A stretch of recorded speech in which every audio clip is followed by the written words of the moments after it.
Srivastava, from whom from WOAH Capacity-Building Department. He's a renowned expert in public-private partnership initiatives, designing and implementation within the WOAH Global Program of Strengthening Veterinary Services, the BVS pathway, including the development of the targeted support for WOAH members, where VLSP is one of the fundamental components. Dr. Rahul is endued with the wealth of practical knowledge, being active for a period of 17 years in various public, private, and international development organizations in South Asia and Africa. That enables him to accumulate diversified work experiences in project management, animal health, nutrition, and biological products marketing, and also in strategic planning. Dr. Rahul, you are welcome today to give this talk. And the floor is, before I proceed to Rahul, I may ask our respectful audience to open their cameras for a group photo if they want, and then we can give the floor to Dr. Rahul to proceed with the first presentation. Actually, the program is composed of two presentations, split it in two parts to give a space for discussion and Q&A.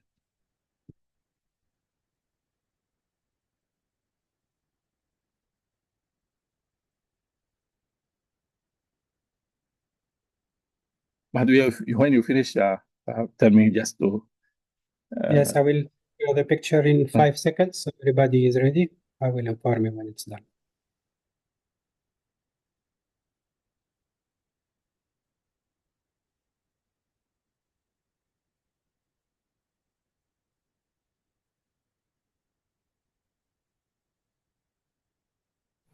I hope that a lot of our colleagues will join later in this webinar because it is important and significance in highlighting the legal issues and legislative issues.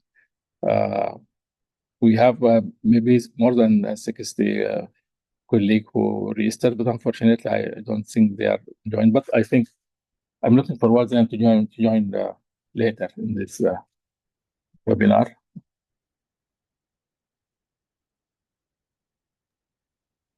Done for the picture. Thank you very much. Thanks, Dr. Mahdi. Now, Dr. Rahul, the floor is yours. Please, you can start now. Thanks, Dr. Tariq. It's really nice to be in this webinar, and I'd like to share my screen and just check whether everything is okay. Dr. Tariq, can you see my screen? Yes. Okay. So, dear participants, dear team members at our regional and sub-regional offices in Middle East, we received this request for a webinar on this very interesting topic of veterinary legislation. So when I was preparing this presentation with my colleague, Ms. Camille Loy, who is lawyer and program manager on VLSP, we were thinking about some questions like, okay, you know, many a times we have seen during our professional gathering, regional conferences, meetings, some participants say, really, it is essential in veterinary domain? Or some participants say, okay, veterinary legislation we have developed, but it is not being implemented, and stating so many regions. And some participants we overheard, and they discussed about how to deal with emerging challenges, especially if you are talking about One Health, AMR, or biothreat, or many more things, especially wildlife and zoonosis is there, and especially after COVID. And we are continuously contacted by this question, like, how can WOAH assist its member in revising and developing new legislation? So what happened after like this initial discussion? We realized that all the stakeholders, especially in veterinary domain, if you are very much interested in capacity building, I'm sure you will not miss PVS Pathway, which is the flagship capacity building program from World Organization for Animal Health. And if you notice, there is a new addition, this PVS-IS on this top line. If you go to WOAH website, you'll find PVS-IS. What is this? It's information system about PVS Pathway, because PVS Pathway since 2006 we did evaluation of various countries and understood where are the weaknesses, what are the strengths, how to strengthen their veterinary services. And in last 15, or now we can say in 20 years, we have learned over a period of time that there are many data insights. And that's why we thought, why not to see this legislative angle from the PVS Pathway? So I'm not talking about any country, I'm talking about globally what we have collected data. And you will be surprised to know that only half of the members who have been in the evaluation phase since 2016 have the legislation, veterinary legislation, which covers most of the field of veterinary domain. And this is very, very striking figure. And if you go further, you will find only 30% members have the capability and authority to implement veterinary legislation through program of communication and awareness raising. And these are very striking figures. So I'm not saying this is situation in your region or sub-region, but I think you can also better understand what is the grassroots realities. And to check at the national level, it's good to start with personal level. What are your feeling if I ask, what is quality legislation? Or where this veterinary legislation is there in our WOAH Terrestrial code? Or have you ever heard about One Health legislative assessment tool? Or like why legislation is key of any policy or per se in veterinary policy? Strategic overview when you are doing this legal review or even drafting legislation. And what you as an individual or as a delegate, how can you ensure the quality legislation in your country? So these are the questions I'm not going to ask, and I'm not going to like seek answer from your side right now, but just giving you a moment, have a look of it and try to understand yourself. Like, do you have fair understanding about these areas? If not, let's start. We are going to have this next. If you allow me, Rahul, Yes. Sorry for jumping. To me, the quality legislation is a legislation that is capable to achieve its ultimate objectives, and that legislation which is subjected to extensive consultation with the stakeholders, and the main stakeholders to veterinary services is the public health and sector, and also the environmental sector, and also the farmers. To engage the community in lawmaking is very important for the compliance purposes and for easy and smooth enforcement. This is a personal answer. Yeah.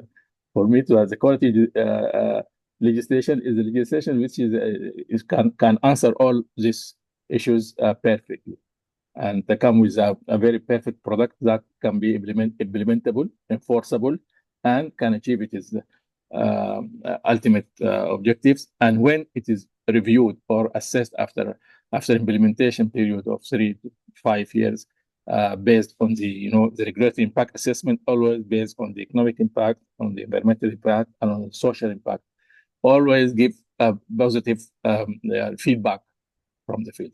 Thank you. Thank you, Dr. Tariq. You summarized that. Yes, you are. And let's see one by one. You already summarized this next 40 minutes in your points. So it's really helpful to, to go through all this legislative aspect. So as I said, like these are the questions for everyone to think and to know what exactly and precisely mentioned in our terrestrial code, and how this veterinary legislation should be to cover a different aspect of veterinary domain. So next 30 or 40 minute maximum, you will see various aspects. And here, like we'll start with the one short presentation about importance of veterinary legislation, and all these presentations were made by by Ms. Camille Loy, who is the manager of VLSP, and I'm just trying to further modify and to present to you. And let's start this presentation. And here in this webinar, you will see two components. First, we'll talk about in general the importance of veterinary legislation, and next phase we'll talk about how VLSP, the Veterinary Legislative Support Program, is there as a targeted support from previous pathway from WOAH. So if we are talking about basic legislation, so in this section we will touch these 4-5 points. What's your understanding about legislation? How do you see or define this legislation? In many of the cases, basically this primary legislation, which is a kind of law or act, this is issued by the legislative power, and it has a sometime lawyer and other stakeholders, they feel that this is the legislation in strict sense. But there are secondary legislation as well, like regulation, orders, or decrees. These are to support or to to implement primary legislation. These secondary legislations are there, whichever are issued by executive power.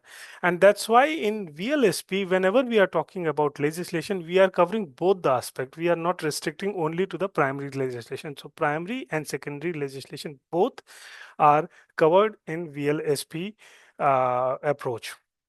And now when we are talking about veterinary legislation, veterinary domain, which is very broad. So whenever we are talking about this veterinary legislation, it covers all the legal instruments which are necessary for the governance in the veterinary domain. And considering the wide variety of aspect, if you have a look, a comprehensive and quality veterinary legislation which support animal health and production, which support food safety, which support public health and trade, everything should be covered. So that's why we have clearly mentioned in our chapter 3.4 veterinary legislation of WOAH Terrestrial Code, everything you'll find about the introduction and these components of veterinary legislation. Now let's have a look of when we are talking about, okay, legislation is the key for veterinary policies. So how it goes? First, think what is legislation? So there was a very famous jurist or legal philosopher of 20th century who clearly mentioned a norm is an act of will. So whenever we are going to address any problem, a policy is required. So you need to develop a policy which set the objectives.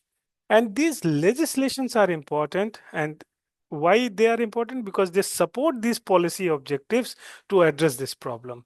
And that's why legislation always turn policy objective into the clear-cut responsibility and obligation, coordination mechanism, legally enforceable rule, regulatory mechanisms to control, incentivize, and deter different practices.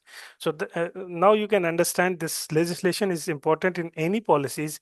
And if you look at why it is important in veterinary policies, because WOAH is international standard setting organization, and our international standards are widely accepted and recognized by WTO. So whenever we are going for a trade, these kind of international standards need to be implemented. And that's why to ensure that implementation of this international standard, you need legislative power.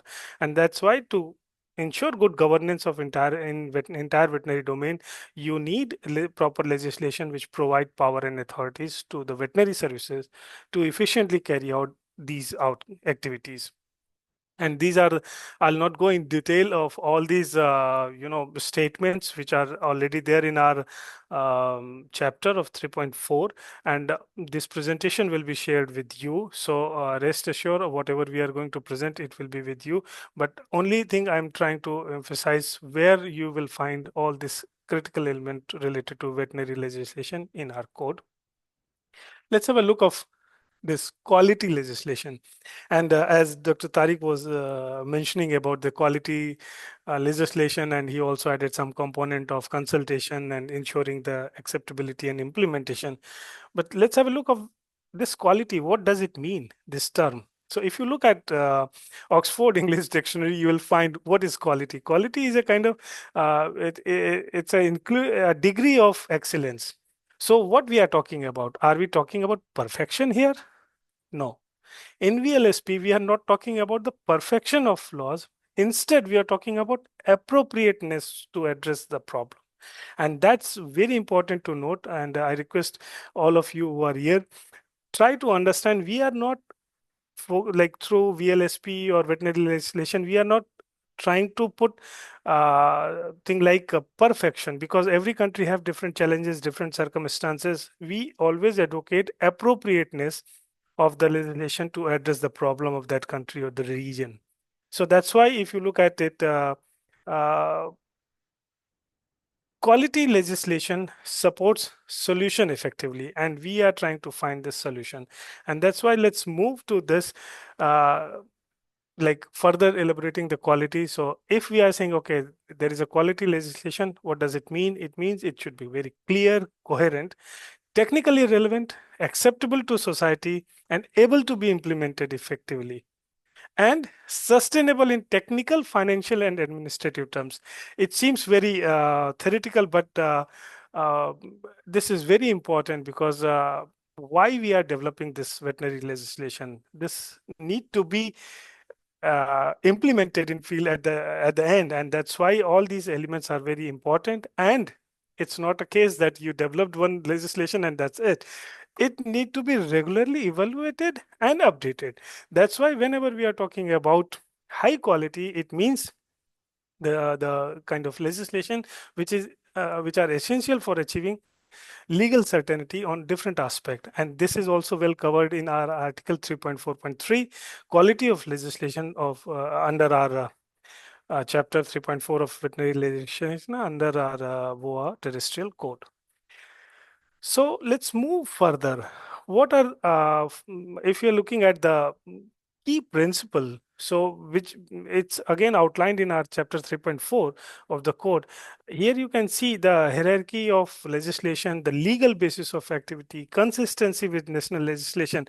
This is very important point to note, because we are talking about veterinary legislation, and you have seen in veterinary domain there are various activity which are overlapping with other activities related to human health or environment or trade. So all this legislation should be consistent with the other national legislation, and at the same time compliance with the international standard, and transparency, and it can be ensured and consultation with all the stakeholders, because at the end of the day, it's the stakeholders who are going to be impacted with this legislation.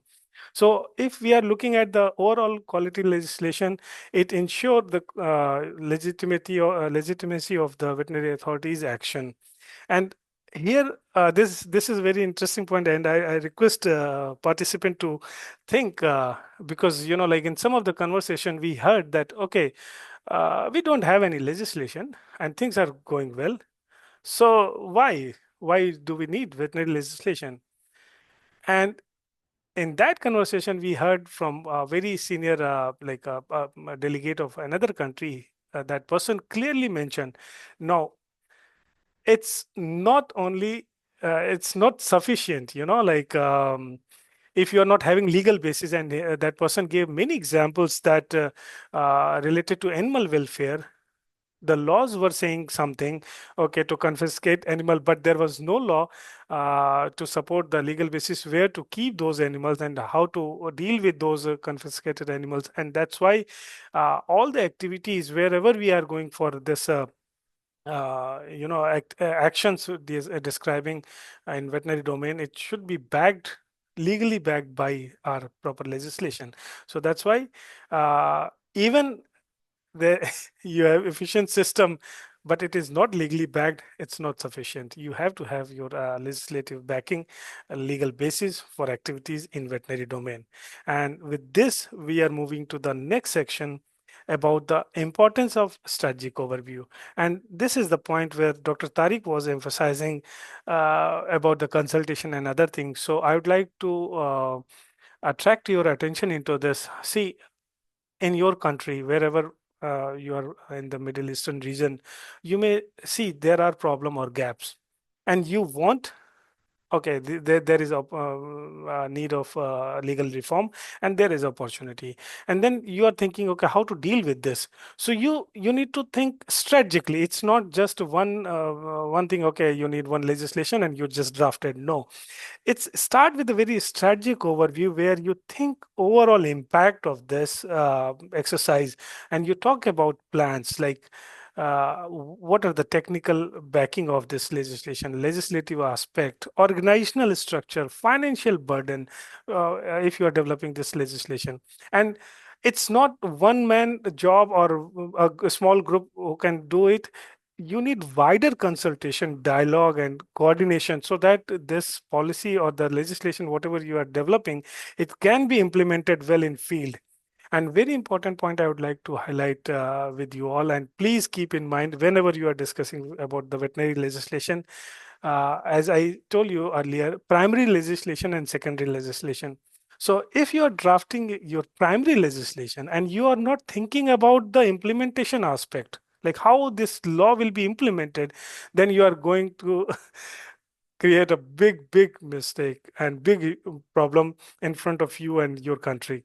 Because it's not only primary legislation which is important, the secondary legislation is equally important to translate that primary law into the action. That's why this strategic overview is important. And also you need to think about the time frame when this policy will be developed and implemented, what are the transitional measures, and how do you foresee the continuous evolution. So these are the things whenever any country is planning for legal reform, you need to think about this. And how to start with this? You need to see or identify some of the clear-cut objectives. Okay, what are the objectives and what kind of problems we are going to solve? Are we going to solve all the problems or the most important problem? And if that is there, what about the human resources, whether they are legally competent to draft this legislation? Because in veterinary domain we are primarily limited to the veterinary strength or veterinary skill, but the legislative expertise are also required. So that's why it's important to recognize respective strength and complementarity between veterinarians and their lawyers.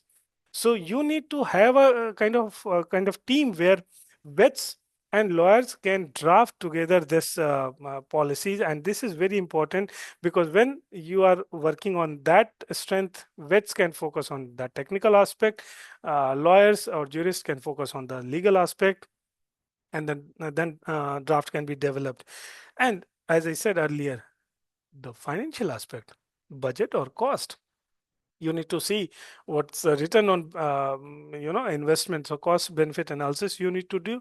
And very important point about the consultation about the stakeholders. So you need to ensure that proper consultations and views are being taken during this process. So this is very important for future acceptability and enforcement, because many countries like I will not name, but there are fair examples that countries have seen, okay, this law is working in XYZ region, so they have taken that law, just modified that law and try to implement in that country. But this is really not advisable or not practical, because every countries are different, contexts are different, requirements are different.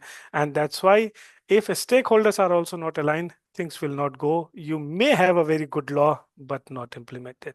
So what do you want? You want implementation? Yes.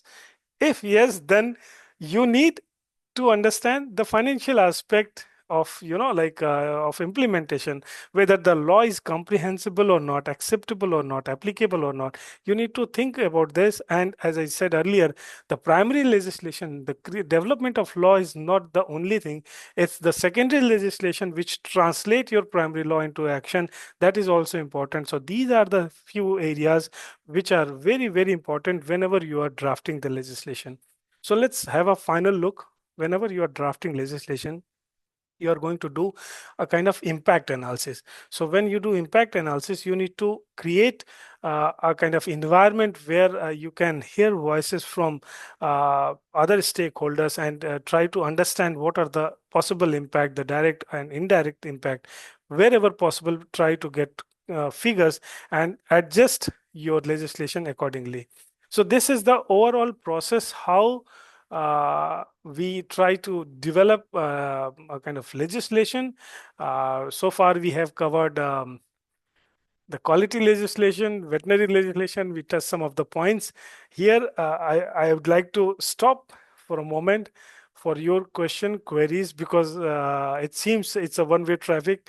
Let's have a break here for a couple of minutes, and then we will start our veterinary legislative support program.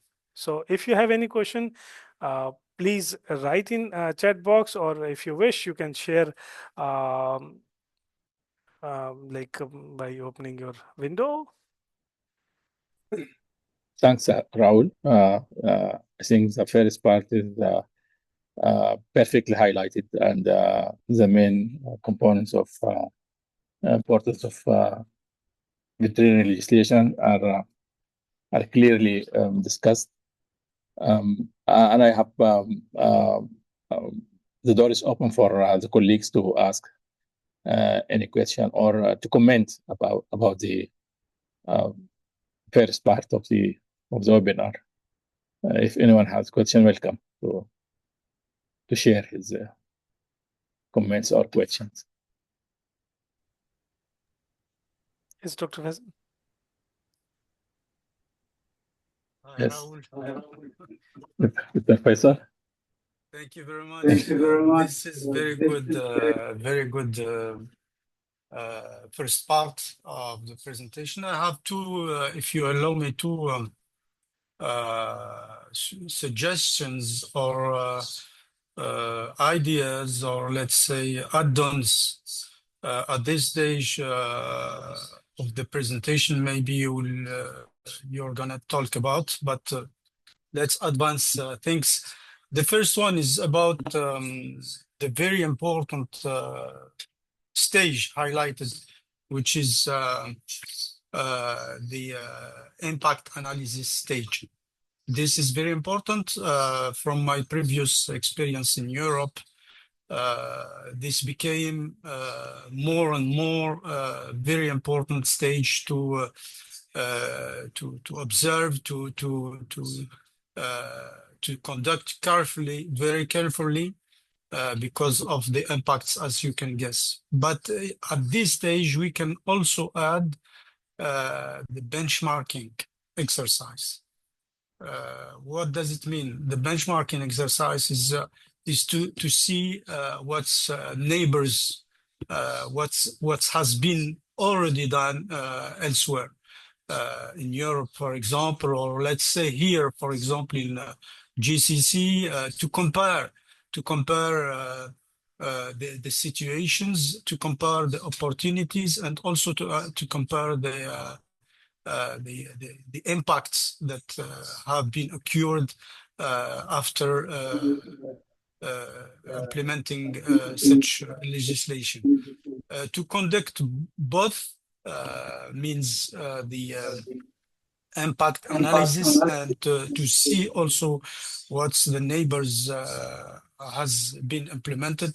I think from my point of view could be complementary, and to have a really comprehensive vision of the situation.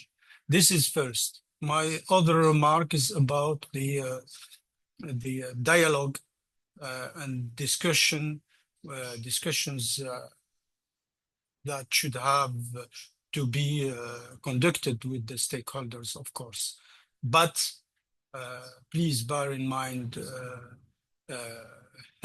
as I conducted a lot of such discussions in France, for example, there is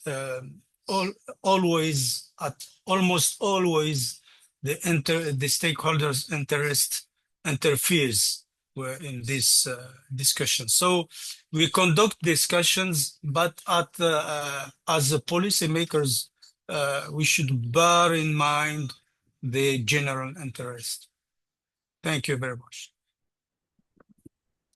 Thank you so much for these two very important points. Yes, of course, benchmarking what you said, it is so rightly you mentioned about the region. You mentioned GCC, and I think it's really good. And to support that, like previous IS is also helping, and you can also see like how neighboring countries or the region is doing on legislation development and its implementation. But of course, this point is really very valid.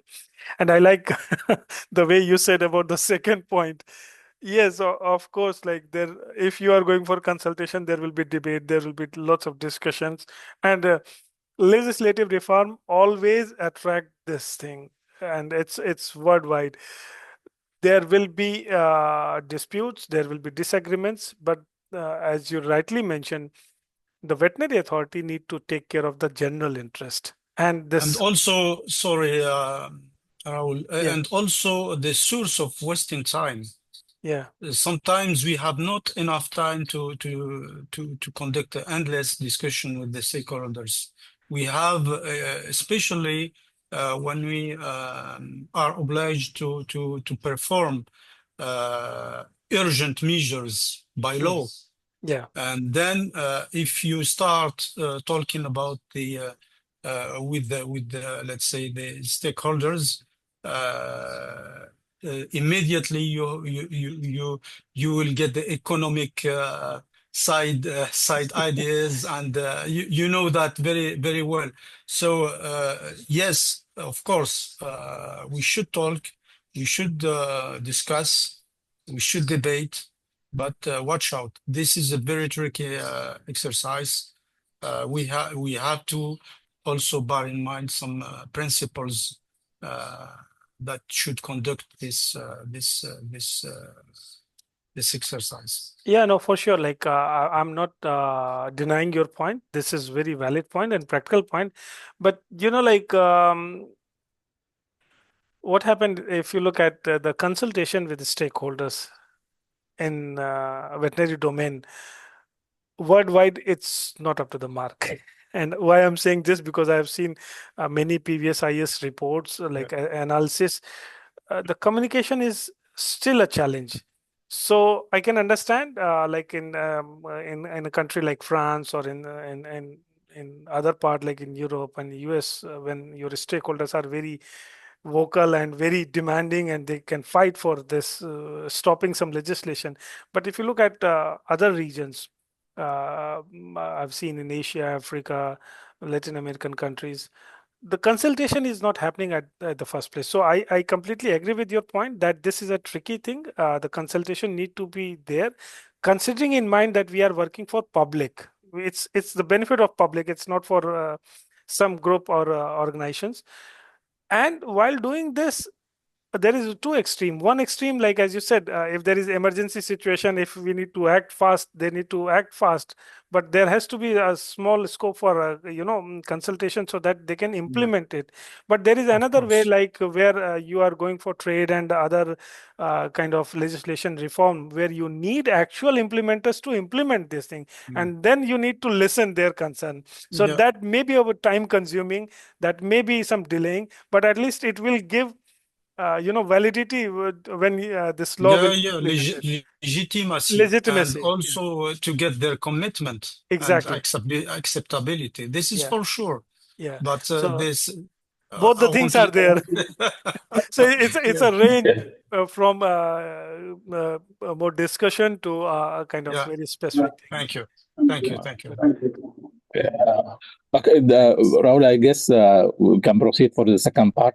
Okay. And, to save time, and every discussion and interactions could be after the second Sure. presentation.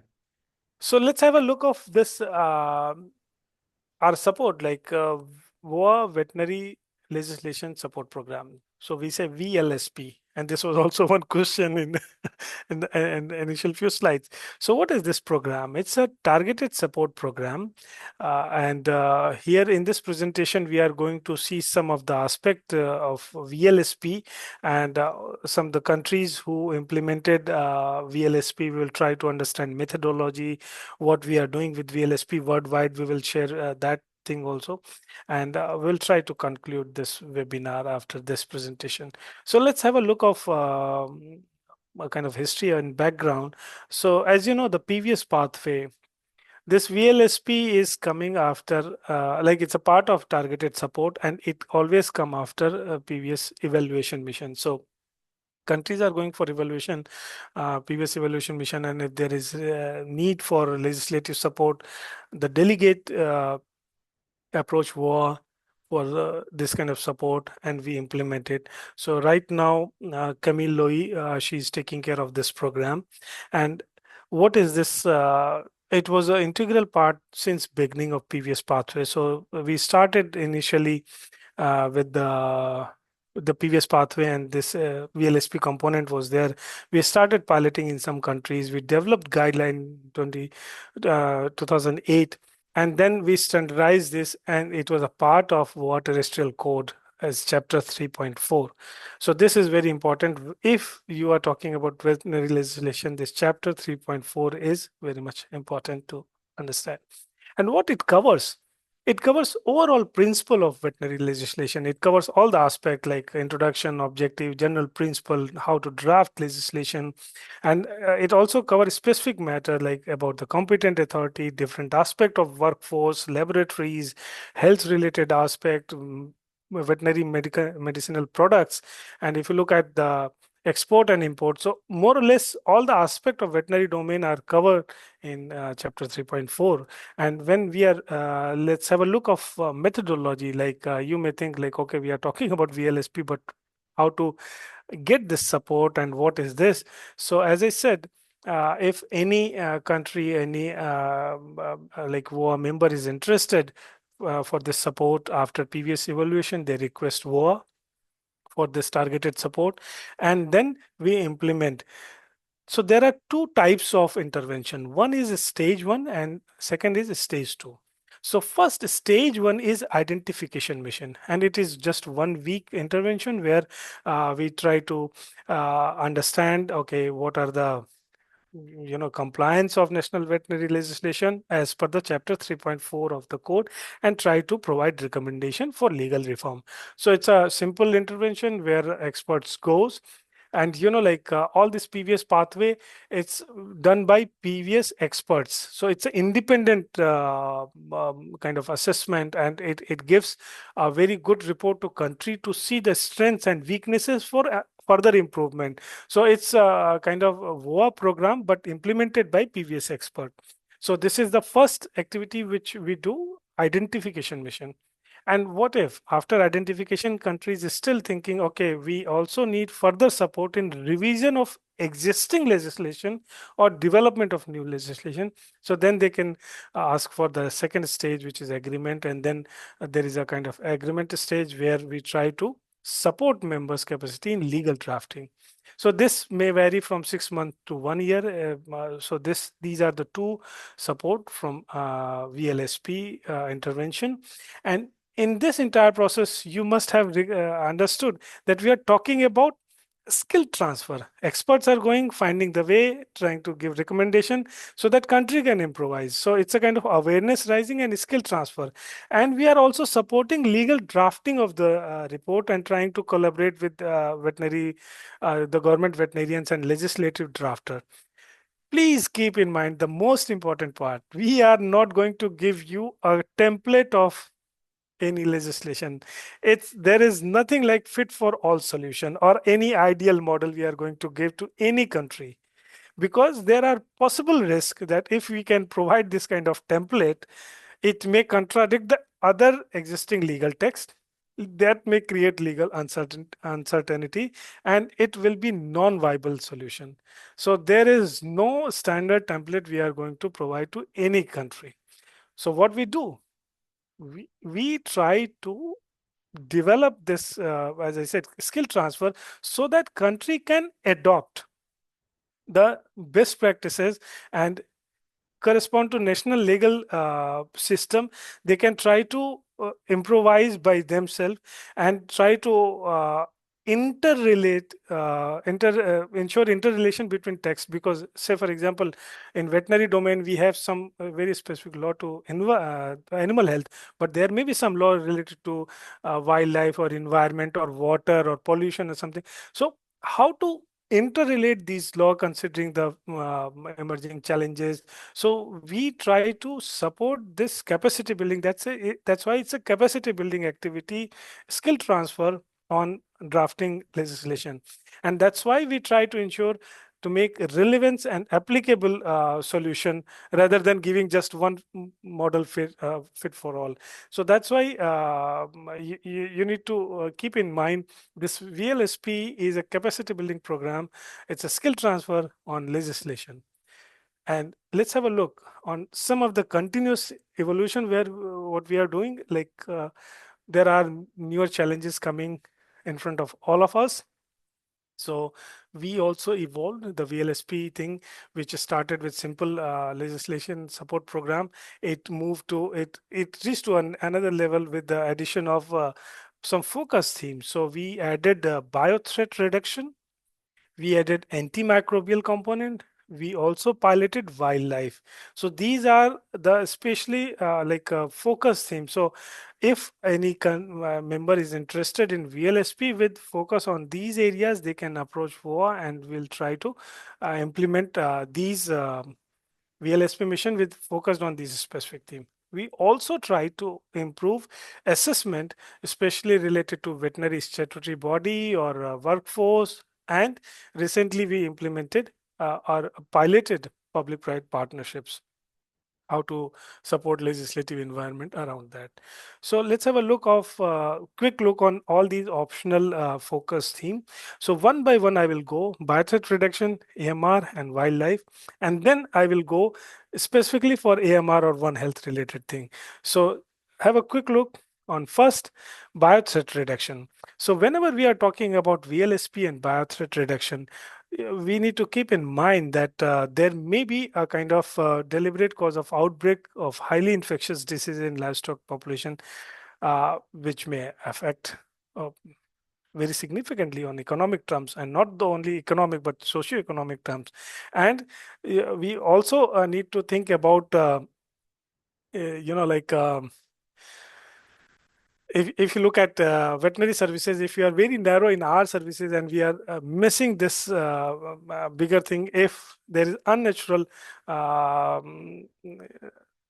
deliberate introduction of animal health, animal or zoonotic pathogen, how to respond quickly. So I think these are the very important point, and that's why if you look at the international coalition or strategies related to workforce development, biological threat reduction strategy, or the Biological Weapon Convention, or the United Nations Security Council Resolution 1540, which clearly mention all these areas where we need to address accidental or deliberate release of pathogen toxin, or talking about the prohibit the development, production, and acquisition and transfer and stockpiling use of biological and toxic weapon. And these are various things where veterinary authorities need to think in different countries and try to align their legislative aspect into this. And that's why each country must adopt in accordance with its own constitution and lawmaking process appropriate and effective legislation, and regularly measure to carry out the enforced obligation under this Biological Weapons Convention and United Nations Security Council Resolution 1540. So considering all these points, I'll not go in detail. All this brochure and link we will provide, like it's already linked here in this presentation. All the detail will be with you, but you try to understand these are the important aspect whenever we are talking about biothreat reduction legislation. It should address what we are talking about: definition, its offenses and penalties, jurisdiction, biosafety, security, transfer and import and export of and control, enforcement, and emergency preparedness. So these all are very important points. And now I'm moving to the next, which is antimicrobial resistance. So you must have heard of this methodology related to AMR relevant registration from FAO, but over a period of time, all these quadripartite organizations, they came together and they developed quadripartite One Health legislative assessment tool for antimicrobial resistance. And if you look at this tool which was developed, and it was also like it was developed in coordination with all the four organization, the technical experts, and we launched it in 2023, and it's also piloted in 4 countries. What is this? This basically, in short form, OHLAT, One Health Legislative Assessment Tool. It draws the experiences of the methodology of the previous work I mentioned from the FAO, which was developed, and it was implemented in different regions. And gradually we developed this OHLAT, and it's a standard assessment which goes in in-depth planning and activities around AMR. So we'll come back to this. Let's finish the third focused area, which is wildlife. So VLSP has developed a focus theme on wildlife, which was piloted in 2 countries, and in 2025 also we are piloting in a few more countries. So why this new focus theme? Because the destruction of ecosystem and climate change are bringing human into the closer contact of wildlife, and we have seen the recent pandemic. So there is an increased risk of infectious disease spillover between wildlife, human, and domestic animal. And that's why veterinary authority is in a key position to detect and control wildlife diseases in collaboration with National Wildlife Authority. And that's why this VLSP, with the special focus on wildlife, we are working on.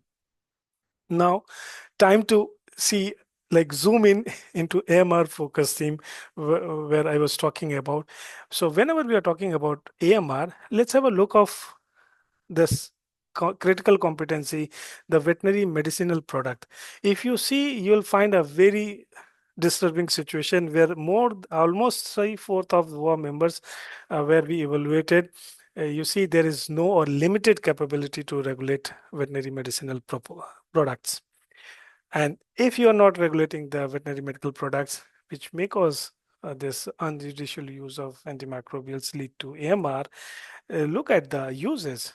For 96% of WOAH members evaluated from aquatic and terrestrial, they have no or limited capability to manage AMR and AME. So these are very very strange figure which is coming forward to us, and I think everyone is geared up working on this. This data, like I'm taking a note from 2023. So maybe in last 2 years the figures have improved, but how much I'm not sure. So that's why whenever we are talking about VLSP identification mission and thinking about AMR relevant legislation, we try to understand main weaknesses. And here, like how this veterinary medicinal products are, like how we are defining competent authorities, what are the withdrawal time, maximal residual limit, and the use of antimicrobial in veterinary profession. So since 2019, we are working on it, and let's have a look on when we as a vet we see this technical aspect. Okay, there are pharmaceutical compounds, the environment, animals, water. But how lawyers see, because we are talking about legislation, so they see from this angle. They thought about, okay, what are the medicine legislation, what are human health law, what are animal health and production law, how food safety law are working, soil law, waste law, pesticide legislation. So all these things are interconnected, along with, if you're talking about aquaculture or the aquatic animals, aquaculture law, fisheries law, or water related law.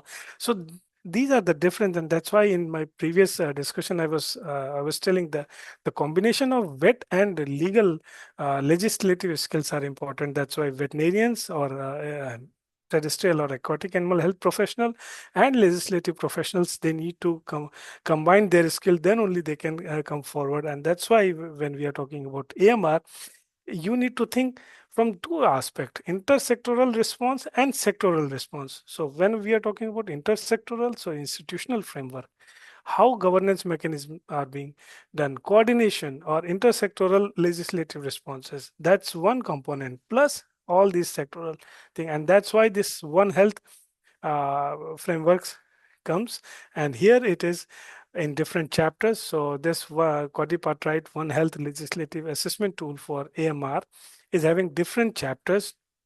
If you look at the first chapter, which talk about institutional framework, cross-sectoral legislative response, which is common for everyone. There are other aspects: human, veterinary, pesticide, plant, environment. But if you look at especially this chapter where we are talking about VMPs and animal health production, it's covered in chapter 4.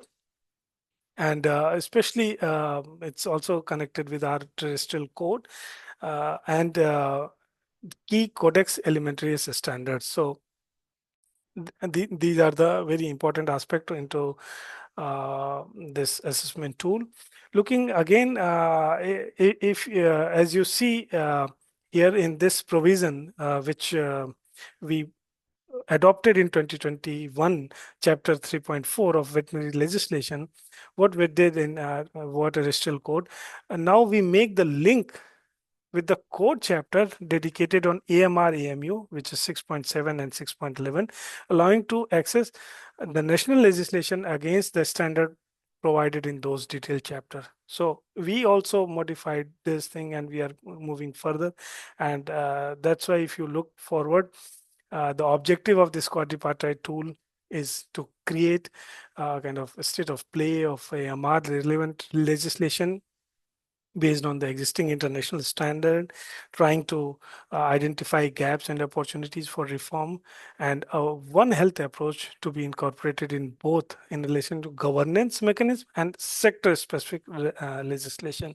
So here we are talking about strengthening the capacities of countries to mitigate AMR. And very important point is coming forward. We are not talking about a new or specific legislation. So legislation relevant for and not on AMR. So with the regard of this legislation, we refer to legislation, as I said, relevant for rather than on or related to.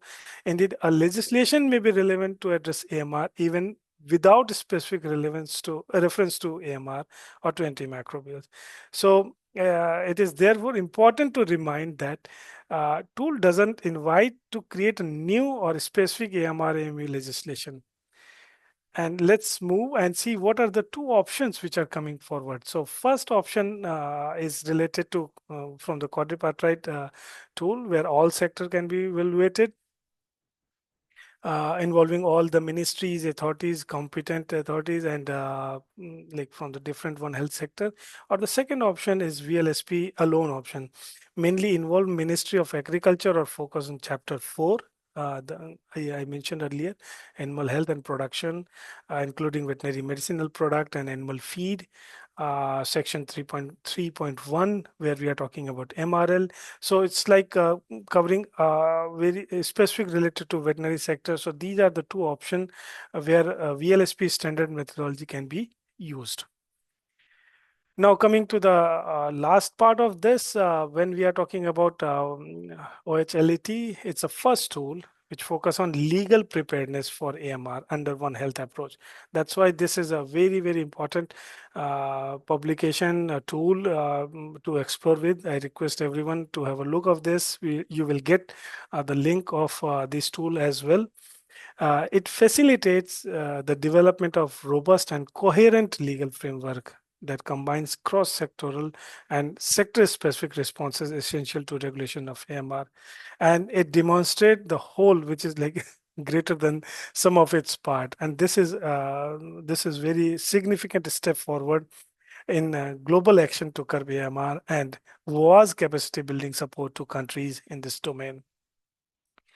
So my next section where we are moving enhanced assessment, because we are crossing the time, and I'll try to quickly sum up that two new enhanced assessments we are working on. One is on veterinary statutory body, because whenever we are talking about veterinary workforce, veterinarians, veterinary paraprofessionals, they both are important, and that's why we are trying to develop a kind of enhanced assessment on this and looking at the public-private partnership. So as you know, in our code, we clearly define then competent authorities should and where applicable have the authority and capability to develop and engage in PPP. But for that you need enabling environment. So with this new kind of enhanced assessment, we are trying to see the enabling legislative environment for PPP. And with this, we are at the end. Let's have some number, because you may think, okay, you are talking last 1 hour and VLSP is there for last 17 years. What are the outcomes? So just have a quick look on this. We have around 73 experts, half of the vets, half of the legal experts or jurists. We have worked in various countries, like 76 missions we did. And in stage 2 also, we have done lots of more than 21 agreements where we supported countries. In your region, 5 countries are benefited with the VLSP.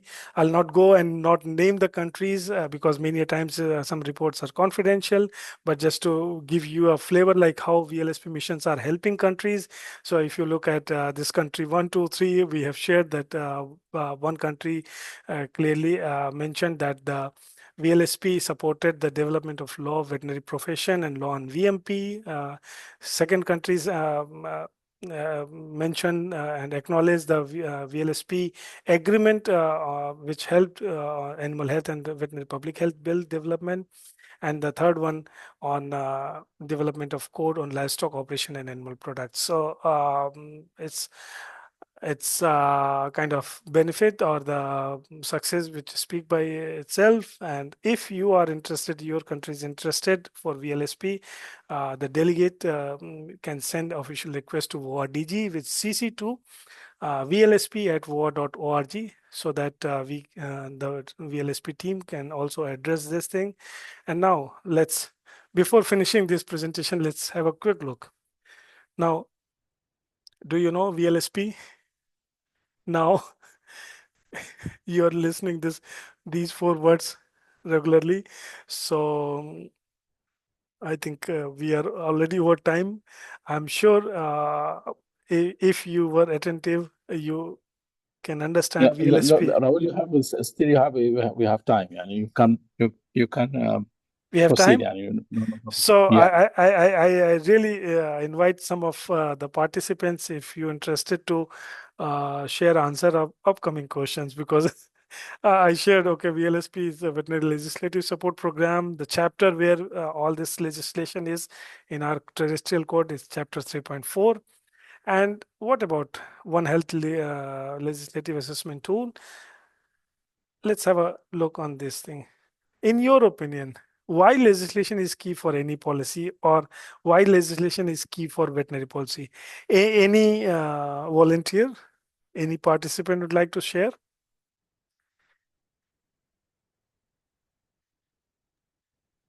The floor is open for the colleague to contribute. Yeah.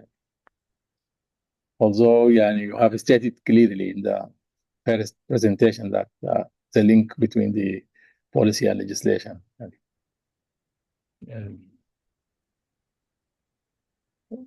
Well, without legislation, the policies are not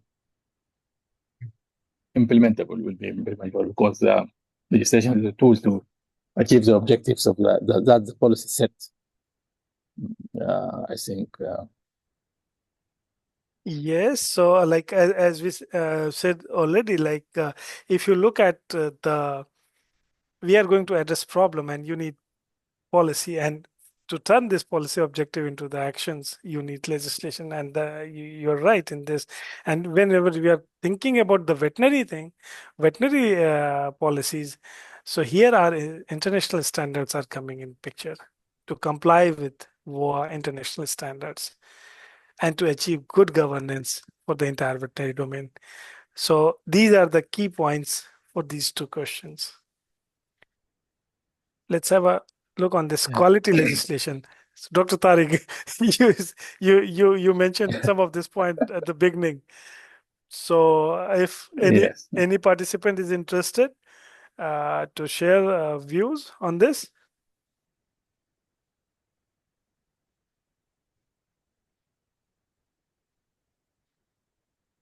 Yes. Come on, don't be shy. You can speak openly. We are just one. It's a discussion. Yeah.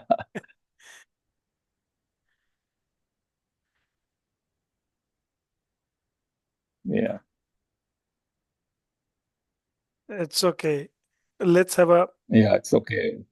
Let's have a quick review. If you are unable to answer, just have a look, because I'm sure you must have think of some of these points, if not all, because as we talked about this, we are talking about appropriateness, the quality. Like you remember, we were talking about. We are not talking about excellence or perfection. We are talking about appropriateness to address a problem.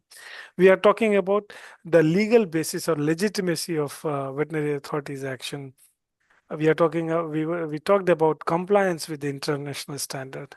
We talked about legal certainty, and we also talked about the clarity, coherence, consultation, acceptability, applicability, and sustainability. So all these things are contributing towards quality legislation.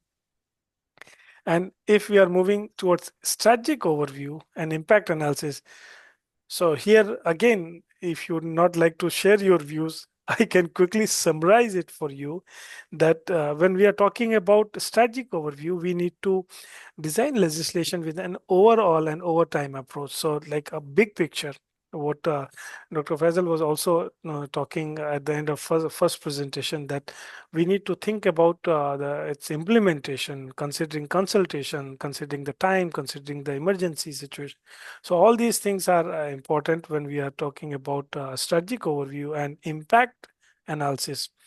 So while drafting this legislation, it's really good to have this impact analysis and adjust draft legislation accordingly.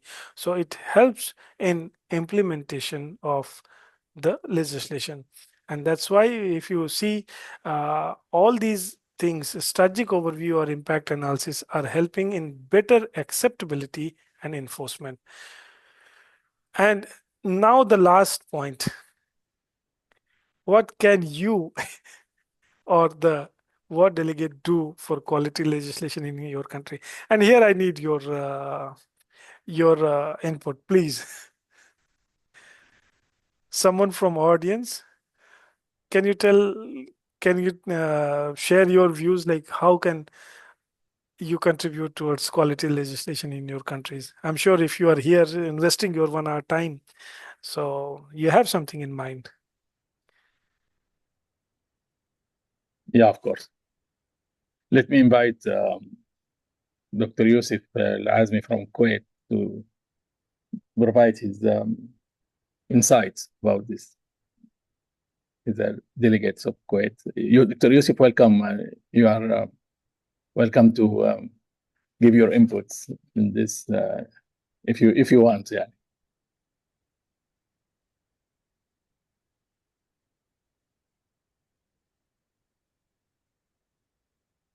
Yeah, it looks that Rahul, our audience are not willing to give their point of view, but I think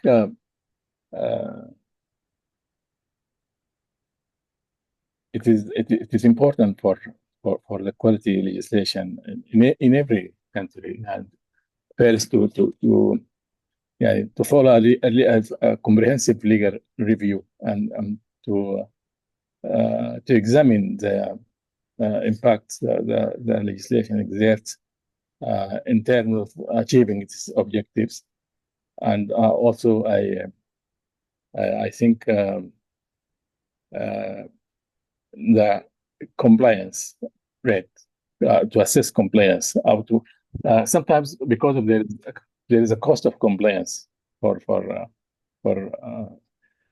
legal instruments in general, so that the industry might violate, or particularly in using antimicrobial as a gross promoter, which is prohibited in large part of the world, and this incur stopping using antimicrobial for gross promotion sometimes incur some losses.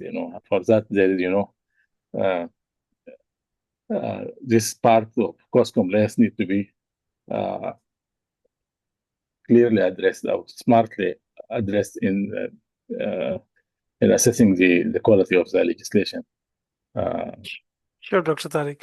There is one hand raised from Dr. Mahmoud. Please. Yes. ميرفت مرحبا دكتور ميرفت. مرحبا دكتور طارق. How are you all? Thank you, Dr. Rahul, for your very interesting presentation. Actually, we learned a lot today, and we wanted to continue our works and rules in regulating of animal health, animal production, animal quarantine, animal welfare, animal veterinary products, and animal trades in United Arab Emirates and at GCC level. Actually, we have in UAE a very strong legislative base, and in 2011 we have the chance to invite the WOAH team for evaluation of legislation after PVS, and recently we finished the second PVS in last of December 2024, and we are waiting also for their report. So maybe later on we can arrange, after negotiation with the delegate, the possibility of another legislative mission, evaluation mission regarding that. But I would like to get a benefit from your experience regarding one issue. As a government, at the stage of negotiation with the stakeholders, and when we are talking, for example, for animal health, sometimes according to the topic and the scope of the legislation, it can be the government face a challenge on dealing with different interests of different groups of stakeholders. Let's say, for example, when we are talking about practicing of veterinary medicine, the farmers and the animal owners has an interest to have a good health of their animals without losing their money. On the other hand, the veterinarians would to have a stationary body to keep saving their work in a perfect way, and not to get any what I can say, plenary because of evaluation of misusing or mispracticing the veterinary medicine. So my question is, the same thing for for farmers, the producers and the traders, as you know, in quarantine, in importation of animal product, in case of high volume of production in the country. So what is your advice? The main basic preliminary points that we should take in our consideration is a stationary body is essential to look for both sides of view to help the government regarding that, or we can, for example, get a consultation from third party with high experience on that. Thank you very much. Thank you, Doctor, for your three very important points. First of all, thank you very much for sharing your experience of your VLSP mission, which was there in 2011. And yes, of course, we'll look forward. If any request is coming from your country, we'll definitely respect and try to extend the best possible support. So that's on VLSP support. And previous follow-up mission you said like you recently completed, so that's good thing to hear. And coming to this very interesting point, and thank you very much to highlight this point. And I think it's also an I can see like it's point what Dr. Faisal was also talking about earlier during consultation, because of different voices conflicting or a kind of debate on some of the points when we are talking about legislation development. So you asked this experience, and I cannot say on behalf of the organization, because it's a different countries, different aspect, and the kind of legislation which are required. But based on our experience with legislative experts, what we realized in different countries, there are different scenario, and this kind of debate is quite a debate or a conflicting situation is quite obvious. And you rightly mentioned about the concerns of the farmers or the producers who have their animal and veterinary service provider. So I'm just giving you some information. It's not an official stand, but you need to think in any country, we cannot go and talk to these stakeholders individually. So there has to be some system where these voices are consolidated. So how the voices of veterinarians or the service providers will come to government authority or the veterinary authority, and how the voices of the producers will come to veterinary authority. And there has to be transparency, like what kind of voices are coming whenever we are having this kind of discussion or consultation. So there may be two aspects. Maybe some big producers, they have like a national presence or international dominance, so they can directly come to veterinary authority. But the preferred way is to have the voices of general producer of the farmers, and how that can come to the veterinary authority through their board or their association or something like producer groups, and something they can share their views. And on the other hand, animal health service providers, how their voices will come. They have their veterinary associations. So like the veterinary associations who are taking care of the interest of service provider, the animal health service provider.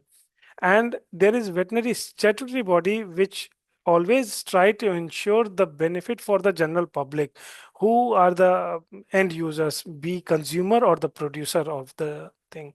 So there are different kind of pillars which will come forward, and the veterinary authority need to find a balance between like safeguarding the interest of farmer, service provider, and the end consumer. And it's a really tricky situation, as you mentioned, and in many countries it happens. So the only thing is, in my presentation, I also mentioned whenever we are drafting legislation, we cannot draft any legislation to address all the problems. So the best thing is try to find the most important problem and how to negotiate between these two axes. So I'm just giving you one example of if there is a conflicting situation between farmers who want to use medicine for their animal versus service provider who are trying to keep veterinary animal health service delivery in their hand. So there are few medicine which are under strict regulation. So if the country is having proper legislation for the use of veterinary medicinal product, if they are under strict control, like some of the categories, if like not all the medicine are under strict control. So if the regulated medicine are there, it need to be prescribed by the registered veterinarians. And there has to be a proper legal basis to stop any misuse of those medicines, most probably the antimicrobials. But at the same time, there are some supplements or medicines which are not under strict regulation, which can be like make it open based on the country environment. And at the same time, you need to also think about the substandard or falsified product which are coming. So it's all about how you are managing veterinary medicine through legal backing, how you are ensuring the prescribed medicines under the control of registered veterinary professionals, but at the same time safeguarding farmers or producers interest, because if they are trading the livestock, so they also need animal health care services. So do they have some arrangement through to registered veterinary service provider? If yes, then again things are going in that direction. So I think there are multiple things which comes in picture. And sorry if I'm not very precise in answering your question, but it's again how to negotiate in each country. It's different.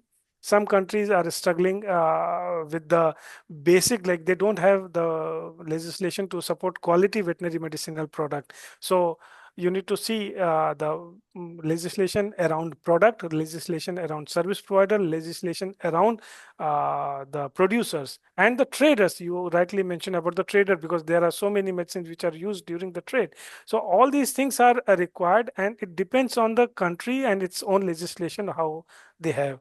And then the negotiation happen. Yeah, So I think it is very comprehensive answer and very informative. I hope that Dr. Mervat, Dr. Rahul answer satisfies your questions. Of Dr. course. Faisal, there is. and Thank you very much. just last thing, what I said, like all these elements, whatever we discussed in this presentation, it will be available to all the participants. So with this, at least we close this presentation part. And now, Dr. Faisal, for you. Yeah, thank you very much. Just very quickly to share and to enrich what you said about the response to Dr. Mervet from modest experience in Europe again about how to deal with this tricky thing, which is to negotiate with the stakeholders. It depends on who is in charge of risk assessment and risk management. If, for example, if you are in charge of both, the situation is more difficult, because more difficult, yes and no, because bear in mind that you are guarantors of fairness and independency. So if the discussions will not succeed, you can take as a civil servant, as guarantors of fairness, your decision in all liberty required. Otherwise, in Europe, for example, the risk assessment and risk management are dealt in different.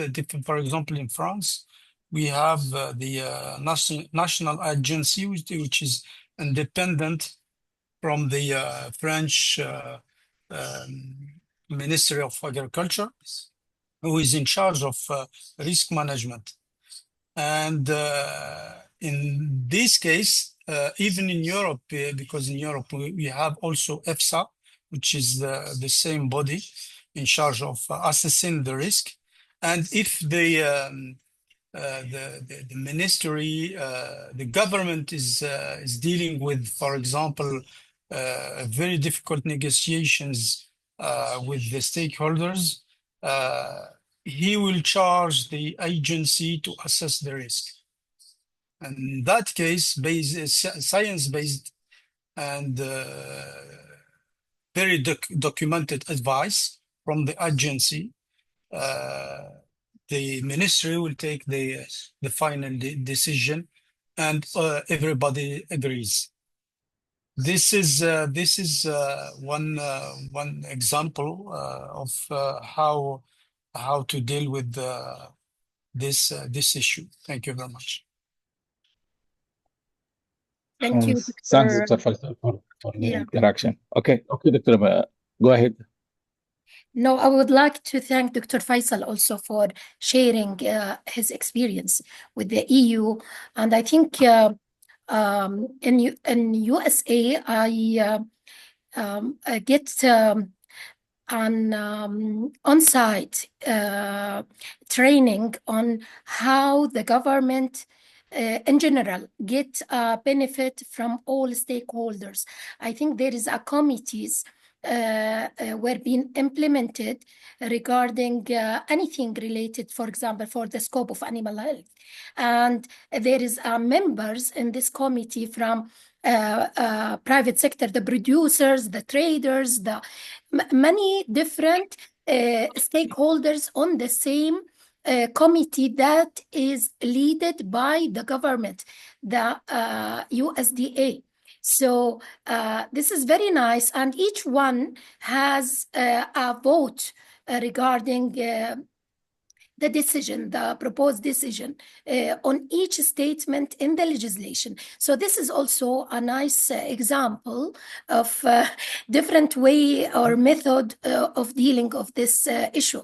But as government, as Minister of Climate Change and Environment, responsible for all type of regulation, from the farm to the fork, including traders, including producers, this is really a big challenge. Why I'm asking that issue? Because we would like to be ensured that we have the same fairness that the government hope on the same time to achieve our goals from this legislation.